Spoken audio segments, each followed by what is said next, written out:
ଓଡ଼ିଆ ସାହିତ୍ୟର କଥା ସମ୍ରାଟ ଫକୀରମୋହନ ସେନାପତିଙ୍କ ପ୍ରସିଦ୍ଧ କାହାଣୀ ରାଣ୍ଡି ପୁଅ ଅନନ୍ତା ଉପରେ ଆଧାରିତ ଚଳଚ୍ଚିତ୍ର ଅନନ୍ତା ସିନେମା ହଲ୍ରେ ଦର୍ଶକମାନଙ୍କର ମନ ଜିଣୁଛି। ରଜ ଉପଲକ୍ଷେ ଶୁଭମୁକ୍ତିଲାଭ କରିଥିବା ଏହି ଚଳଚ୍ଚିତ୍ରକୁ ସିନେମା ପ୍ରେମୀମାନେ ବହୁତ ପ୍ରଶଂସା କରୁଛନ୍ତି। ଭାରତୀୟ ସିନେମାର ପ୍ରସିଦ୍ଧ ଚିତ୍ରନିର୍ମାତା ଓ ନିର୍ଦ୍ଦେଶକ ସବ୍ୟସାଚୀ ମହାପାତ୍ରଙ୍କ ଅନନ୍ତା ଦେଖିବା ପାଇଁ ସିନେମା ହଲ୍ରେ ନାହିଁ ନଥିବା ଭିଡ଼ ରହୁଛି। ଏହି କ୍ରମରେ ଭୁବନେଶ୍ୱରର ଏକ ସିନେମା ହଲ୍ରେ ବ୍ୟାସକବି ଫକୀରମୋହନ ସେନାପତିଙ୍କ ଅନନାତୁଣୀ ମେନିକା ଦାସ ଅନନ୍ତା ଦେଖିଛନ୍ତି। ଅନନ୍ତା ଏକ କ୍ରାନ୍ତିକାରୀ ଚଳଚ୍ଚିତ୍ର। ମେ ଜାଣତରେ ଏଭଳି ଚଳଚ୍ଚିତ୍ର ଓଡ଼ିଶାରେ ନିର୍ମାଣ ହେଇନାହିଁ। ଏଥିରେ କୌଣସି ତ୍ରୁଟି ନାହିଁ। ଓଡ଼ିଶା ଇତିହାସରେ ଏହିଭଳି ଚଳଚ୍ଚିତ୍ର ନିର୍ମାଣ ହେଇଥିବା ନିଆରା। ଅନନ୍ତା ଭିତରେ ଅନେକ ଅନ୍ତର୍ନିହିତ ଗୁଣ ରହିଛି ଯାହାକୁ ଅନ୍ୟମାନେ ଅନୁଭବ କରିପାରି ନାହାନ୍ତି।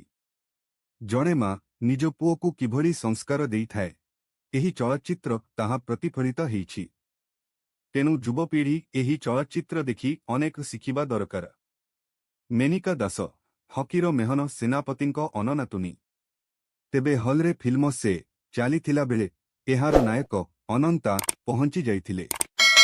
ତାଙ୍କୁ ଦେଖି ଦର୍ଶକମାନଙ୍କ ମନରେ ପ୍ରବଳ ଆନନ୍ଦ ଓ ଉତ୍ସାହ ଦେଖିବାକୁ ମିଳିଥିଲା। ଭୁବନେଶ୍ୱରର ସିନେମା ପରିସର ଶ୍ରୀଆସ୍ତି ହଲ୍ରେ ଅନନ୍ତା ଭୂମିକାରେ ଅଭିନୟ କରିଥିବା ଅଭିନେତା ସବ୍ୟସାଚୀ ମିଶ୍ର ପହଞ୍ଚିଥିଲେ। ତାଙ୍କୁ ଦେଖି ଚଳଚ୍ଚିତ୍ର ପ୍ରେମୀଙ୍କର ପ୍ରବଳ ଭିଡ଼ ଲଗାଇଥିଲେ।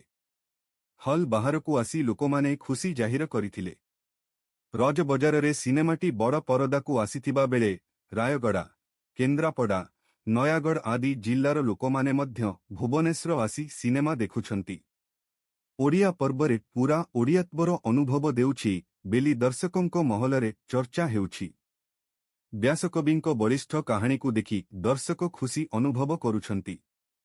ଚଳଚ୍ଚିତ୍ର ଅନନ୍ତା କେବଳ ଓଡ଼ିଶାରେ ନୁହେଁ, ବରଂ ରାଜ୍ୟ ବାହାରେ ମଧ୍ୟ ଦର୍ଶକଙ୍କର ମନ ଜିଣିଛି।